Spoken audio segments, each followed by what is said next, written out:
Bir biznesmen million dollar pul to'pladi.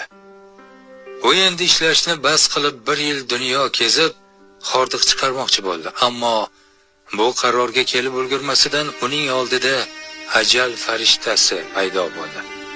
U farishtadan ozgina vaqt so'radi. Menga 3 kun yashashimga imkon ber, boyligimning 3dan 1 qismini beraman.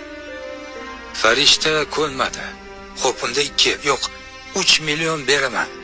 Menga go'zalliklardan bahra olish va ishni deb anchadan buyon birga bo'lmagan oilam bilan birga bo'lish uchun 1 kun vaqt ber. Ammo farishta qarorida qat'iy edi. Shunda biznesmen o'g'liga xat yozish uchun 1 daqiqa vaqt so'radi. Farishta unga imkon berdi. Vaqtning qadriga yet o'g'lim, deb yozdi kishi.